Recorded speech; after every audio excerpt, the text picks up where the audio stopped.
नमस्कार प्यारे बच्चों, मैं प्रज्ञा सिंह एडी राजकीय कन्या इंटर कॉलेज गोरखपुर से गृह विज्ञान की कक्षा में आप सबका स्वागत करती हूँ। बच्चों, आज हम कक्षा 12 के पाठ बाल कल्याण की आधुनिक गतिविधियों पर चर्चा करेंगे। बच्चों, इस पाठ को हम दो भागों में बांटकर पढ़ेंगे। तो चलिए सबसे पहले हम नजर डाल लेते हैं कि आज इस भाग में हमारे प्रमुख चर्चा के बिंदु क्या होंगे। बच्चों, सबसे पहले हम आज बाल कल्याण की अवधारणा को किस प्रकार जन्म मिला इसको जानने का प्रयास करेंगे। उसके बाद बाल कल्याण का क्या अर्थ है इसे जानने की कोशिश करेंगे, इसे समझने का प्रयास करेंगे। और उसके बाद बाल कल्याण के क्या उद्देश्य हैं इस पर चर्चा करेंगे। और उसके बाद हम ये जानने का प्रयास करेंगे कि बाल कल्याण किन किन क्षेत्रों में प्रयत्न करता है या किन किन क्षेत्रों में बाल कल्याण के लिए उपाय किए जाते हैं या प्रयत्न किए जाते हैं। और अंत में हम यह जानने की कोशिश करेंगे कि बाल कल्याण योजनाएं क्या हैं, इनके क्या उद्देश्य होते हैं और यह किस प्रकार कार्य करती हैं। चलिए बच्चों, अपने पाठ की ओर आगे बढ़ते हैं। बच्चों, हम सब जानते हैं कि आज के बच्चे कल के नागरिक हैं और राष्ट्र का भविष्य इनके हाथों में होता है। अगर ये बच्चे गुणवत्तापूर्ण हों, भली प्रकार से विकसित हो तो वह राष्ट्र भी विकसित होता जाता है। इसलिए आवश्यक हो जाता है कि इन बच्चों का पालन पोषण एवं इनका विकास उचित प्रकार से किया जाए, जिससे आगे चलकर या राष्ट्र की उन्नति में अपनी भूमिका को निभा पाएं। बच्चों, देखा जाए तो बच्चों के पालन पोषण या उनको विकसित करने की जिम्मेदारी उनके माता पिता एवं परिवार की मानी जाती है। परंतु बच्चों, ये जो बच्चे हैं या ये जो बालक हैं, जो कल के भावी नागरिक हैं, वे अपने देश के लिए एक धरोहर अथवा मानवीय संसाधन भी होते हैं जो आगे चलकर उसकी उन्नति में सहायक हो सकते हैं। अतः प्रत्येक राष्ट्र के लिए भी यह महत्वपूर्ण हो जाता है कि वह अपने नागरिकों को या अपने भावी नागरिकों को वे सभी सुविधाएं, वे सभी सेवाएं उपलब्ध कराएं या उन्हें एक ऐसा वातावरण उपलब्ध कराएं जिनमें उनका विकास भली प्रकार से हो पाए, जिससे वे विकसित हो और आगे चलकर राष्ट्र की उन्नति में अपना सहायता प्रदान कर पाएं। तो इसी क्रम में बच्चों बाल कल्याण की अवधारणा को जन्म मिला। बच्चों, हम सब जानते हैं कि भारत जैसे विकासशील देश में भी शिशु मृत्यु दर, बाल मृत्यु दर में कमी निरंतर आ रही है, परंतु आज भी यह एक चिंता का विषय बना है और इसीलिए यह आवश्यक हो जाता है कि इन बच्चों के पालन पोषण, उनको विकसित करने, उनको सुरक्षित रखने पर विशेष ध्यान दिया जाए। और इसी क्रम में बाल कल्याण को महत्वपूर्ण मानते हुए विभिन्न प्रकार के कार्यक्रम चलाए गए। बच्चों, चलिए अब हम सबसे पहले जानते हैं कि यह बाल कल्याण क्या है या बाल कल्याण का क्या अर्थ है। बच्चों, जैसा आप सुन रहे हैं, बाल कल्याण शब्द दो शब्दों से मिलकर बना है, बाल और कल्याण। बाल शब्द से हम सभी परिचित हैं। बाल का अर्थ होता है बालक अथवा बच्चा और कल्याण का अर्थ होता है सब प्रकार से होने वाली भलाई अथवा समृद्धि।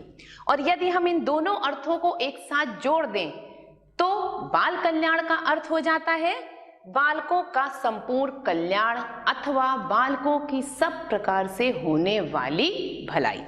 सब प्रकार से होने वाली भलाई का अर्थ सभी क्षेत्रों में उनके सर्वांगीण विकास से है। सर्वांगीण विकास अर्थात सभी क्षेत्रों में होने वाले विकास।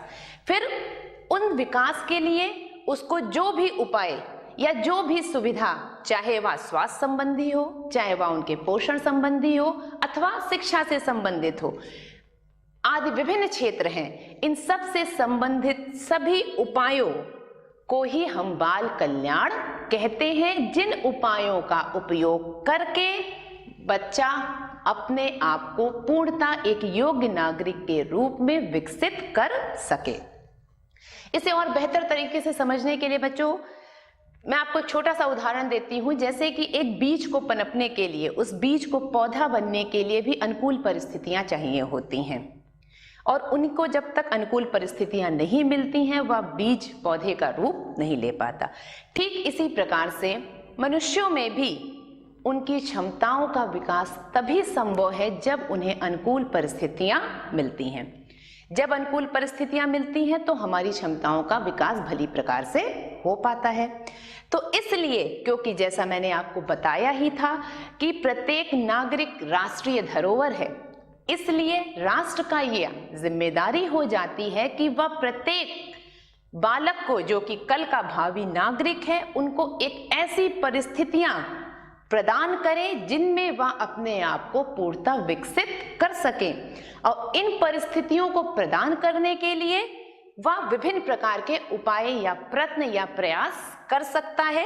वे प्रयत्न आर्थिक भी हो सकते हैं, प्रशासनिक भी हो सकते हैं, प्राविधिक भी हो सकते हैं, शैक्षिक भी हो सकते हैं, अथवा सामाजिक आदि भी हो सकते हैं।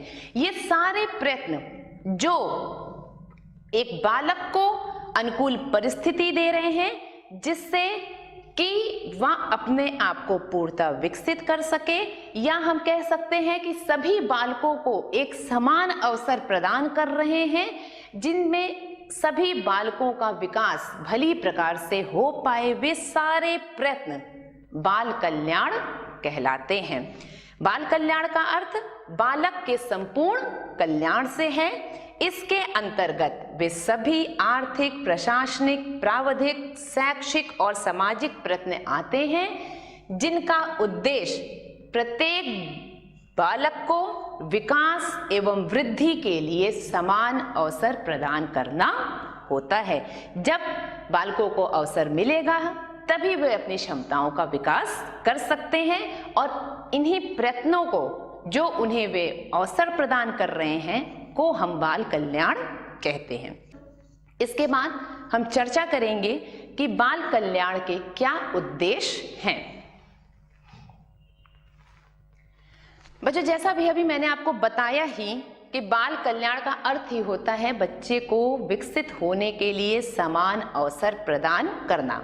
समान अवसर प्रदान करने के लिए आवश्यक है कि प्रत्येक बच्चे की मौलिक आवश्यकताएं या मूलभूत जो आवश्यकताएं हैं वह पूरी हो। तो बाल कल्याण का सर्वाधिक प्रमुख उद्देश्य है बालकों की मौलिक आवश्यकताओं की पूर्ति करना और उनको विकास के अधिक से अधिक अवसर उपलब्ध कराना।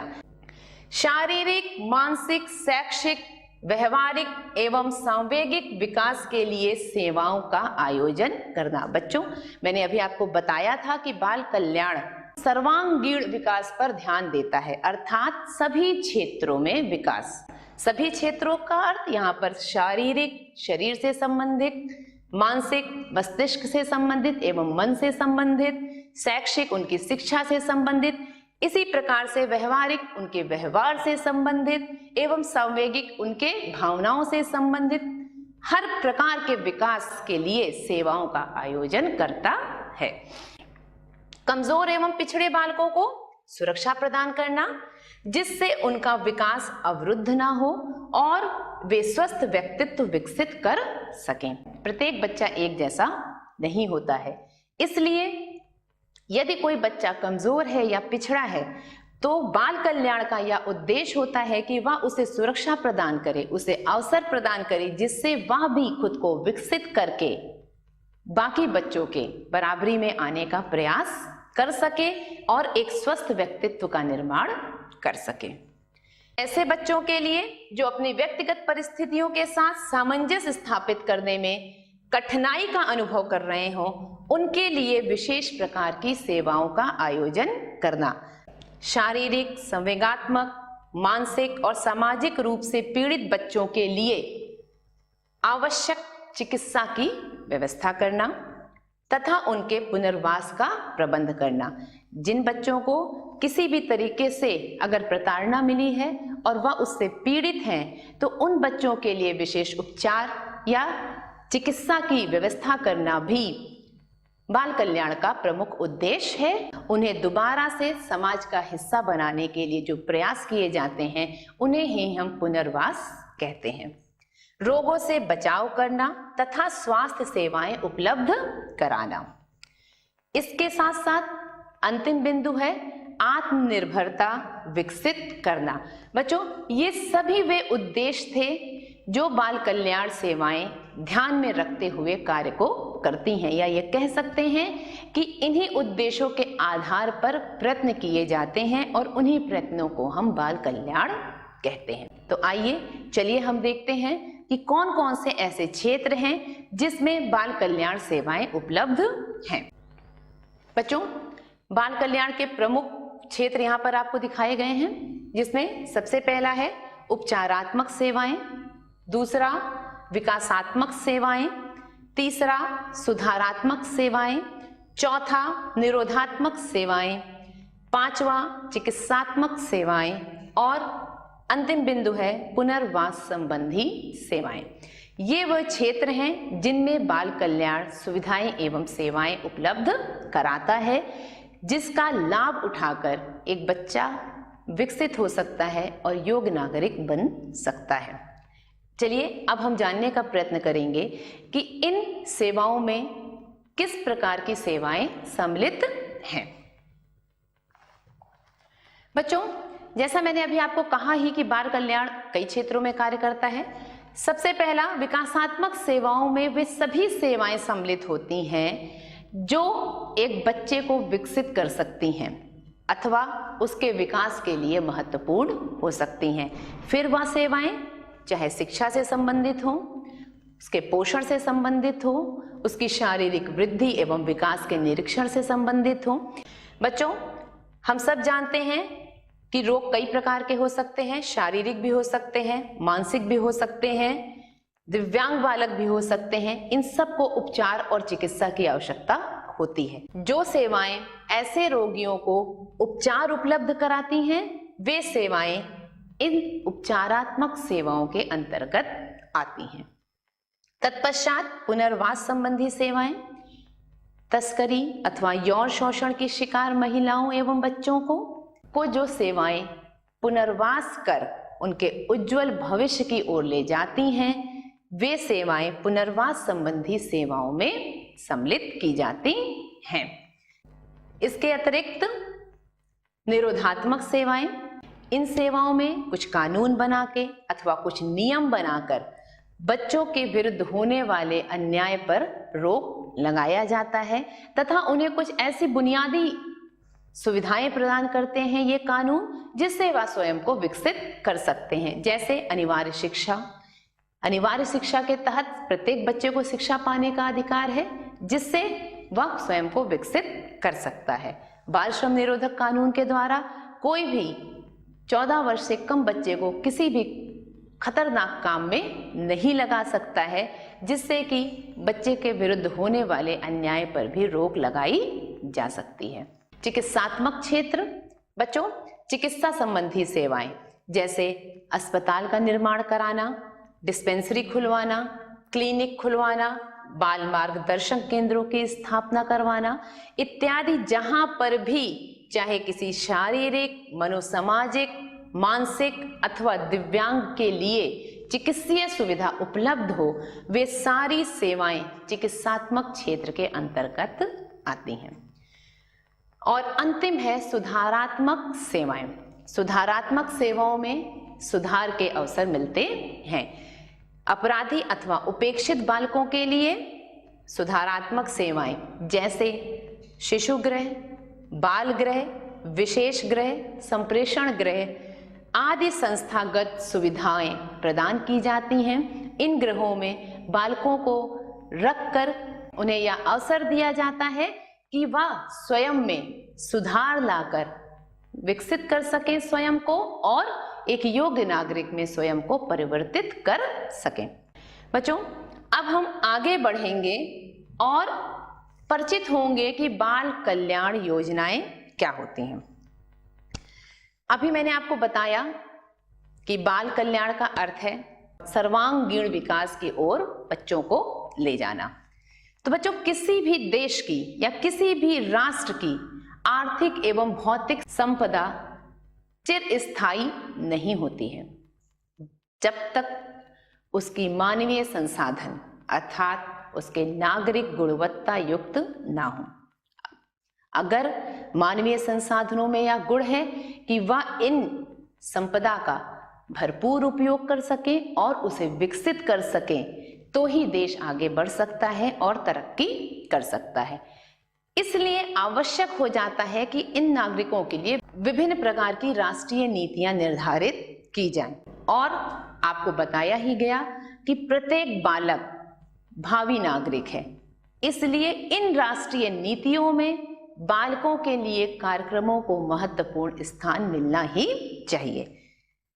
सभी देशों की भांति भारतवर्ष भी इस महत्वपूर्ण कार्यक्रम को एक जन आंदोलन के रूप में लेता है और इस पर पूरा ध्यान देते हुए वह अपने शासकीय एवं अशासकीय का अर्थ स्वयंसेवी संस्थाओं से है, अशासकीय संस्थाओं के माध्यम से व्यापक रूप से कार्यक्रम चलाता है।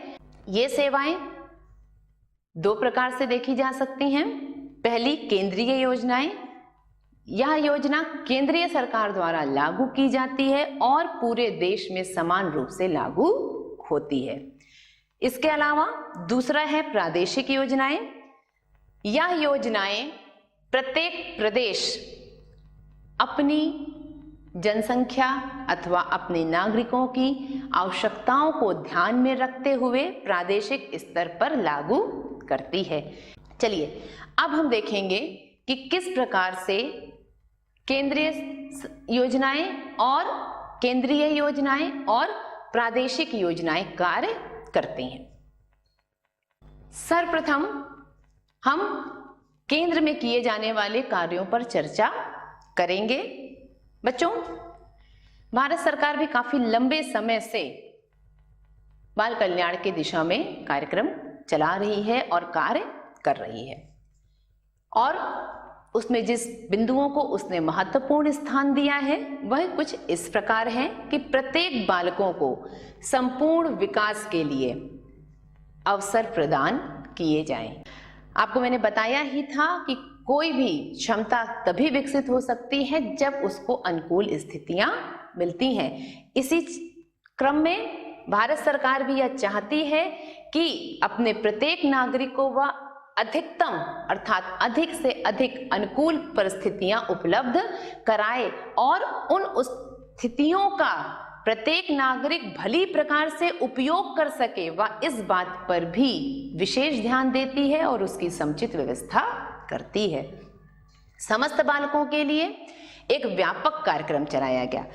व्यापक कार्यक्रम चलाया जाए अर्थात एक बड़ा कार्यक्रम चलाया जाए और सभी बच्चों के लिए चलाया जाए, जिसके अंतर्गत पोषाहार अर्थात पौष्टिक भोजन, शिक्षा, सामान्य स्वास्थ्य, समुचित देखभाल आदि की व्यवस्था की जाए।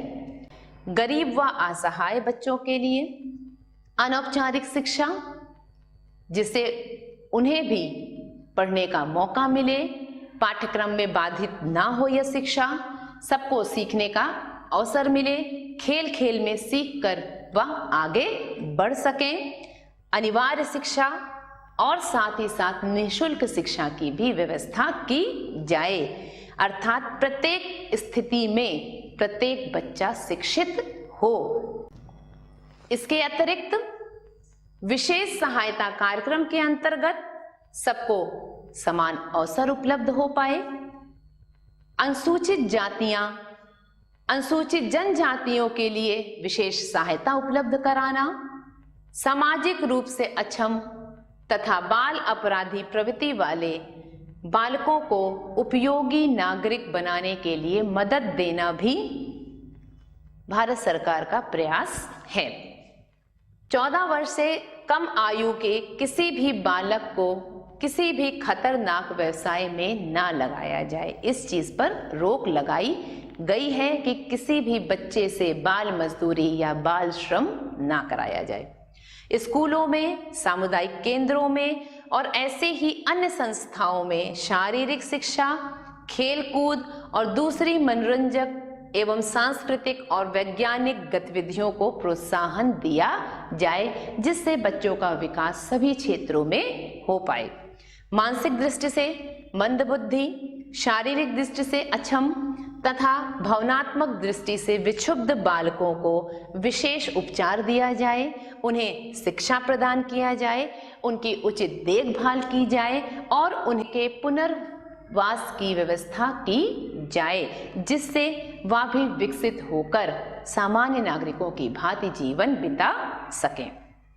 बच्चों, ये वे कार्य थे जो केंद्रीय स्तर पर होते हैं, अर्थात पूरे देश में लागू होते हैं। अब हम चर्चा करेंगे कुछ ऐसे कार्यक्रमों पर जो प्रादेशिक स्तर पर चलते हैं या जो प्रदेश सरकार अपने अंतर्गत जिन कार्यों को करती है या प्रदेश सरकार जिन कार्यों को करती है, अब हम उन पर चर्चा करेंगे।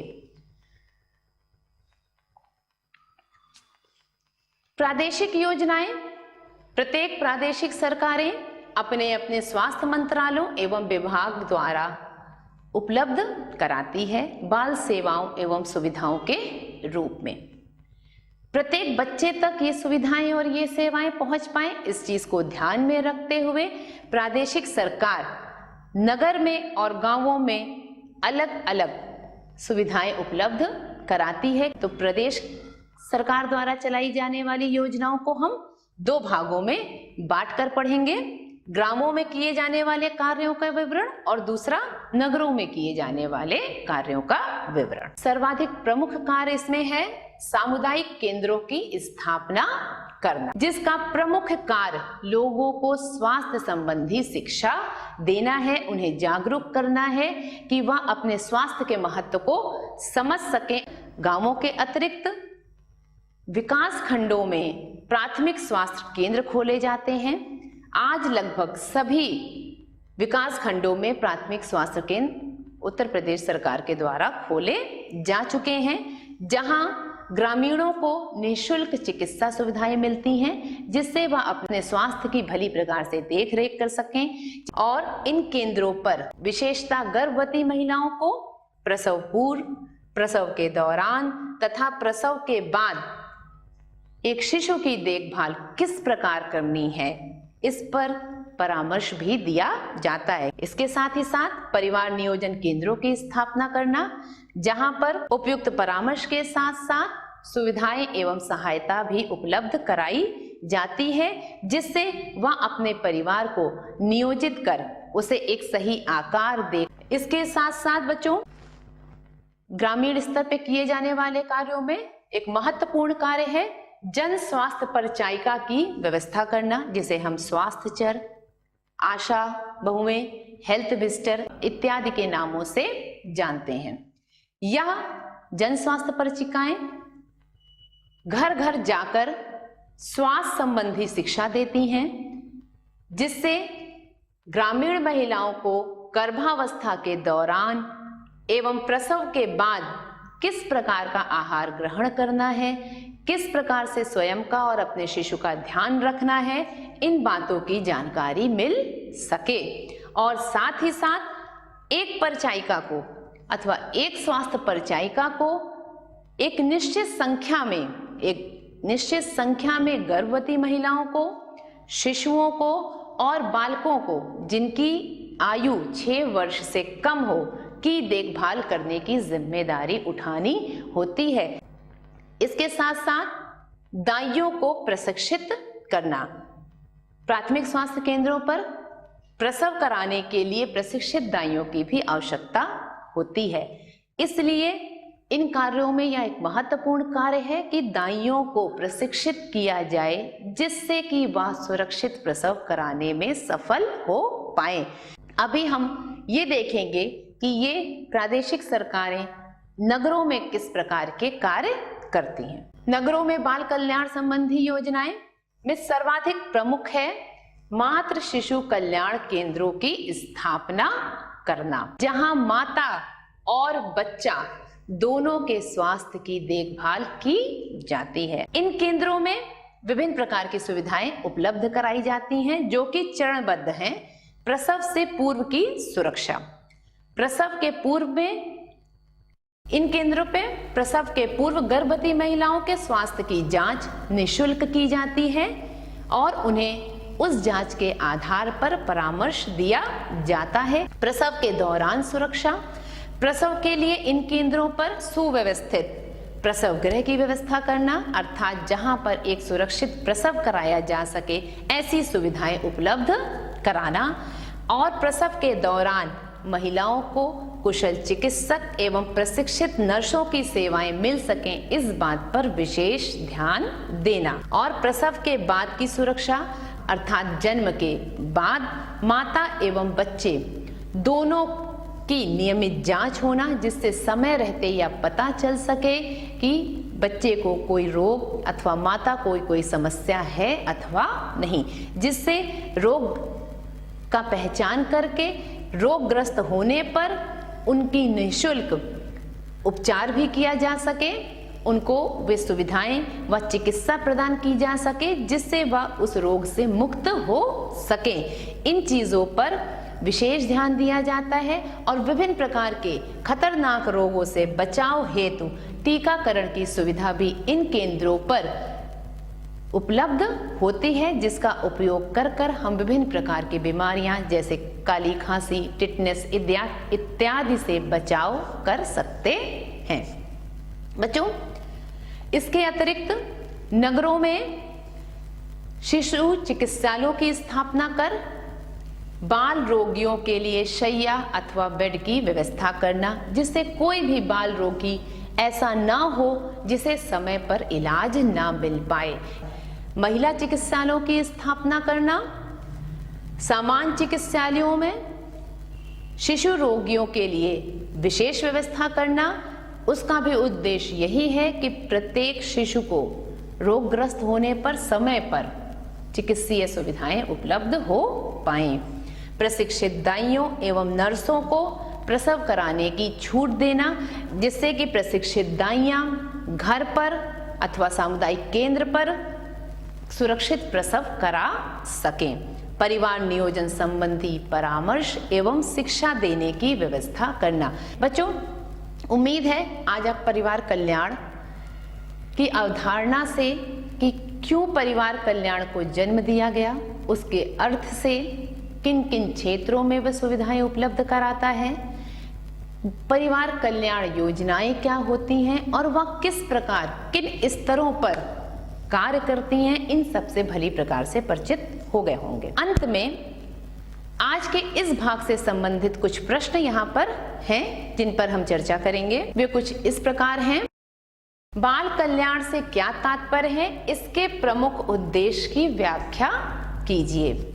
ग्रामों में किए जाने वाले बाल कल्याण कार्यों का उल्लेख कीजिए।